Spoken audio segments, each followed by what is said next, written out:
I have a secret. It's not something I chose or learned, or even something I can explain. It's just part of me.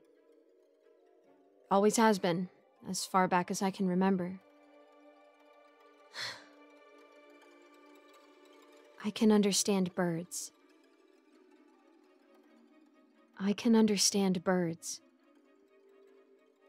Anything that flies with feathers. Pigeons cooing on a ledge, sparrows chattering in a hush. Even the distant cry of a hawk circling overhead. It all translates in my mind. It all translates in my mind.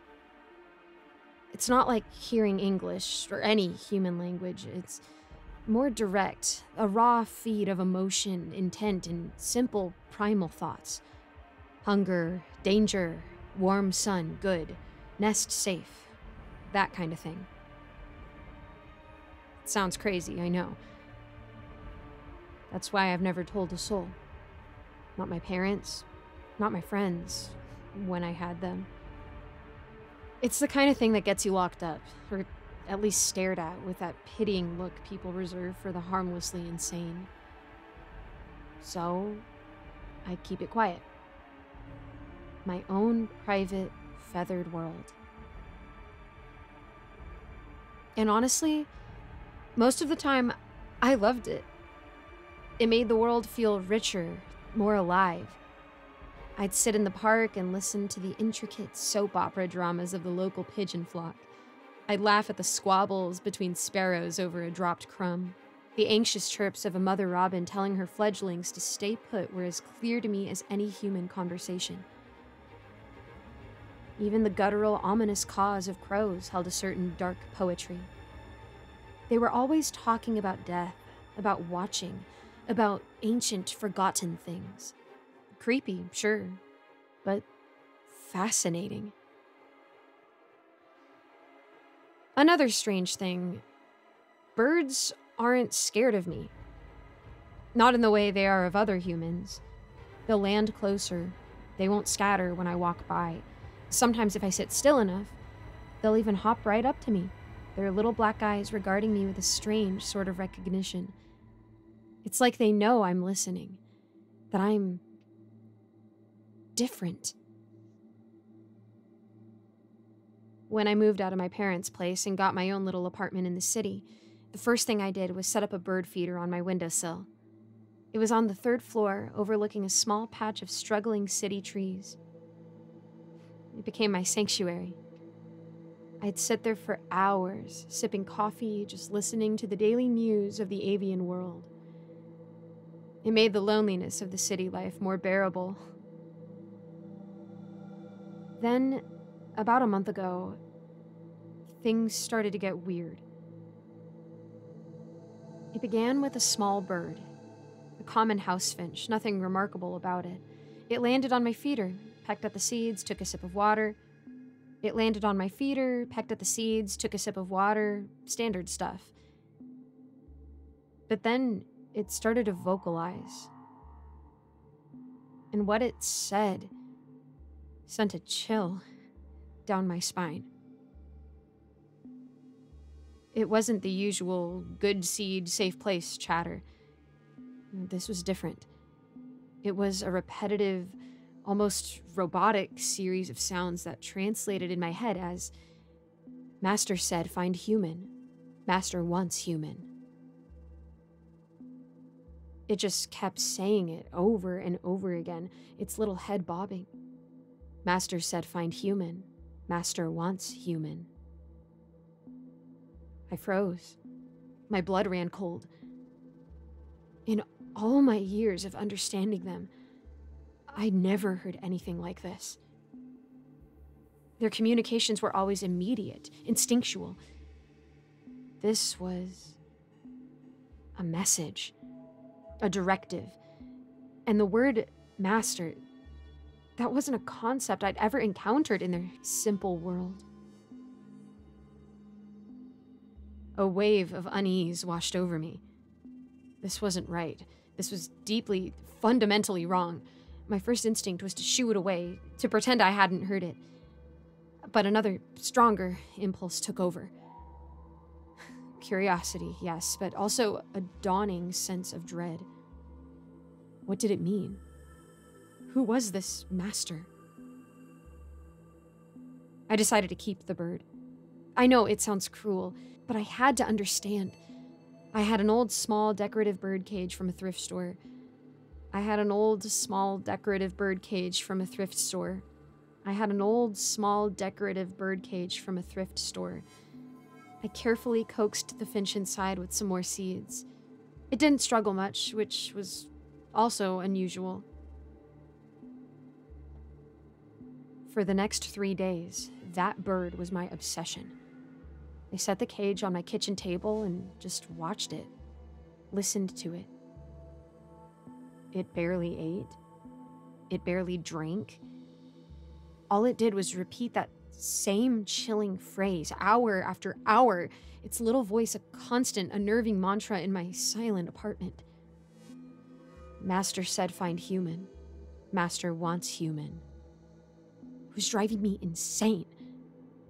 I wasn't sleeping well. Every time I closed my eyes, I'd hear that tiny, incessant voice.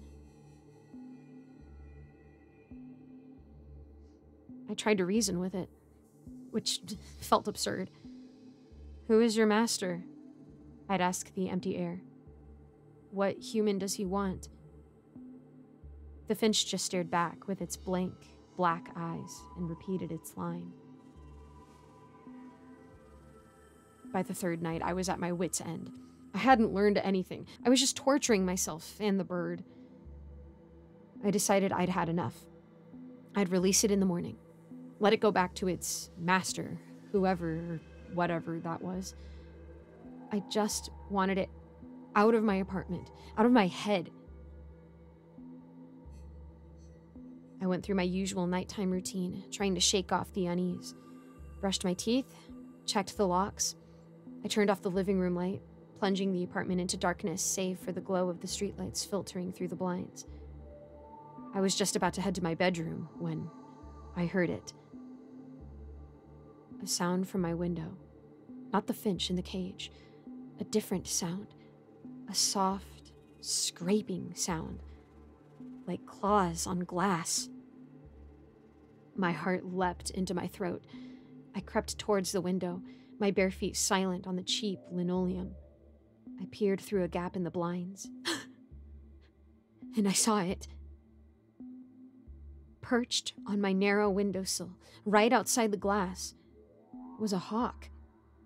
Not a small kestrel or sparrow hawk. This was a big one. A red-tailed hawk, its feathers dark and mottled in the gloom, its hooked beak and cruel slash, and its eyes were fixed directly on me. They were a piercing, intelligent yellow, and they glowed with an unnatural intensity in the darkness. It wasn't just looking at the window, it was looking into the room at me. There was a predatory stillness about it that was utterly terrifying. Hawks don't just land on third-story city windowsills at night. I took a hesitant step closer. The hawk didn't flinch. It just watched me, its head cocked slightly. And then it let out a cry. Not the usual wild, piercing shriek of a raptor. This was different. It was a sound that vibrated in my bones, and the meaning of it hit me with the force of a physical blow.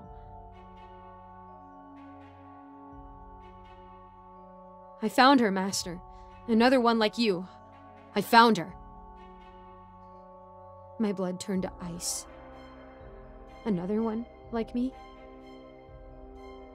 Before I could even process the horror of that, before I could even begin to comprehend what it meant, there was a sharp, sudden knock at my apartment door. Bam, bam, bam! I jumped, a choked cry escaping my lips. My apartment building was old, sound-traveled, but this knock was loud, insistent, and utterly out of place at this hour.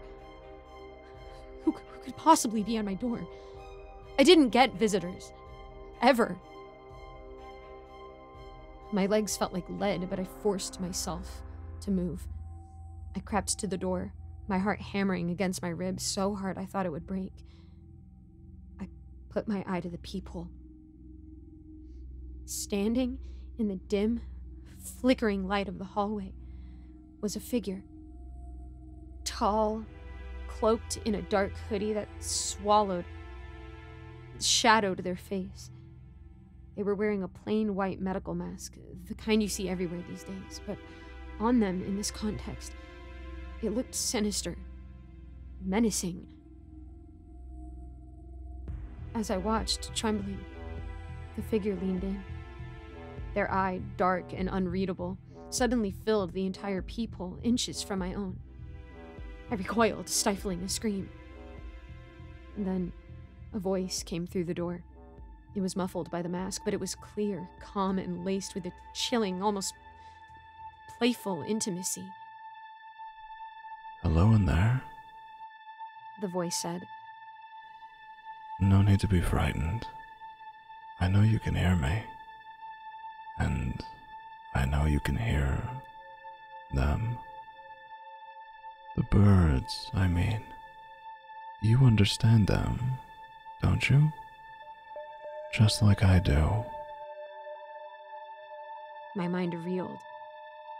How could they know? I've never told anyone. For the longest time, I thought I was the only one. My special little gift. Imagine my surprise, my disappointment, you could say, when I found out there were others. One of my feathered friends, a rather clever old crow, let it slip. He'd seen others, heard whispers on the wind. It took a while, but eventually I realized I wasn't alone. And at first, I was angry. This was my thing, you see.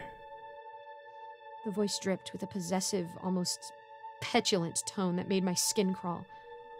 But then, I thought, why be angry? Why not make friends?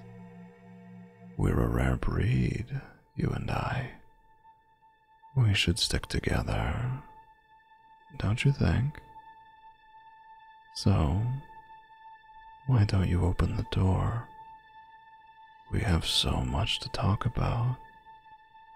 We can compare notes, share our experiences. There was something profoundly unhinged in their tone. The calm, friendly words were thin veneer over something dark and predatory. The hawk's cry echoed in my mind. Another one like you, Master. This wasn't a friend. This was the Master. No, I managed to whisper, my voice hoarse. Go away. There was a moment of silence from the other side of the door, then a low chuckle. It wasn't a friendly sound. It was cold, humorless, and full of something that sounded like anticipation.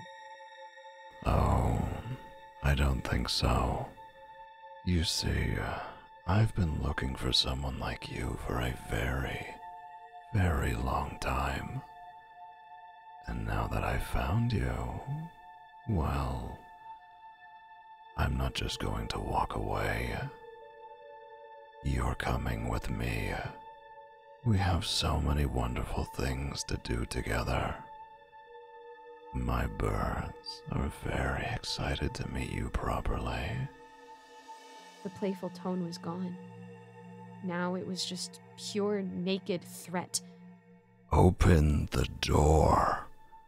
Open it now, or I swear to you, when I get in there, and I will get in there, I will make you wish you had never been born with this gift. I will have my feathered friends pluck out your eyes while you're still breathing. I will have them sing you to sleep with your own screams. Terror, pure and undulated, flooded my system. This was a nightmare. I backed away from the door, my hands shaking so violently I could barely hold my phone. I fumbled with it, my fingers slipping on the screen, and managed to dial emergency services. "I've called the police!" I screamed at the door, my voice cracking. "They're on their way! You need to leave!" From the other side of the door came a sound that will haunt me for the rest of my life. It was a laugh. Not a chuckle, but a full-blown, maniacal cackle. It was high-pitched, gleeful, and utterly insane. Police? Oh, you sweet, naive little thing. You think they can stop me? You think you can hide from me? My birds see everything. They will follow you to the ends of the earth. You belong to me now. We will be together, one way or another. And then, as suddenly as it began, the laughter stopped. I heard footsteps receding quickly down the hallway. I risked another look through the peephole. The hallway was empty. I rushed to the window. The hawk was gone.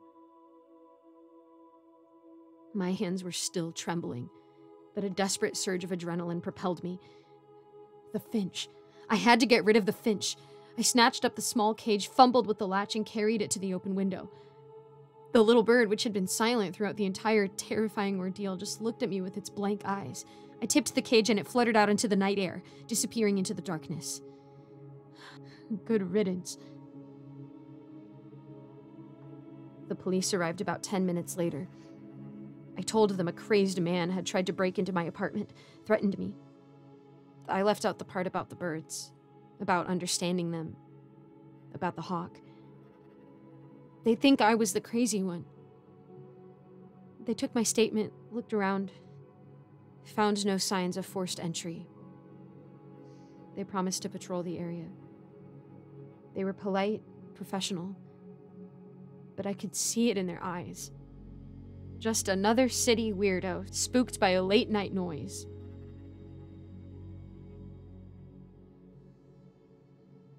They left, and I was alone again. Alone with the silence, which was no longer a comfort, but a suffocating blanket of dread. I didn't sleep that night, or the next. Every rustle of leaves outside, every distant bird cry sent a jolt of terror through me. I knew he was still out there. I knew his friends were watching. I couldn't stay there. The city, once a place of anonymity, now felt like a cage filled with a million tiny feathered spies. I packed a bag, just the essentials. I called my parents, mumbled something about needing a break, needing to come home for a while. They were surprised, but they didn't ask too many questions.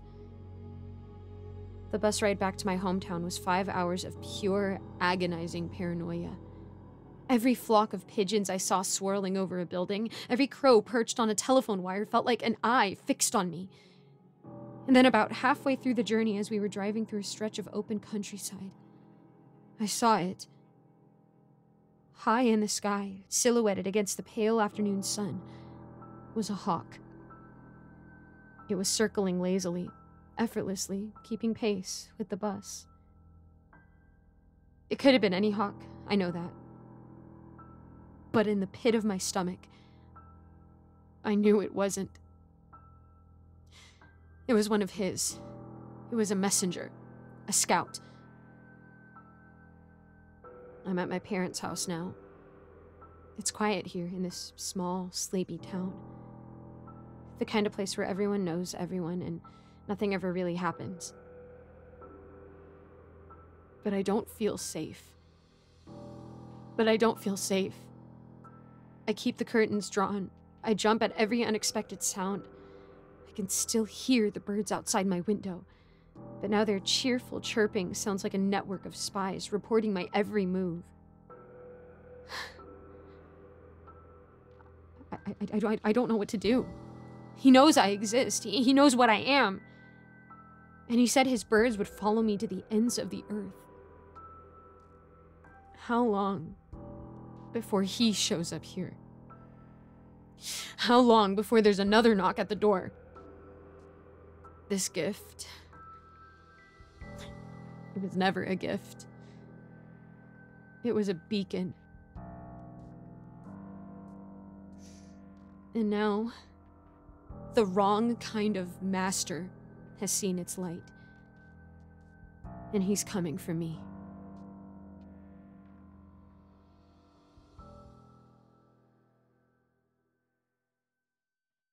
Thank you so much for making it to the end of this video.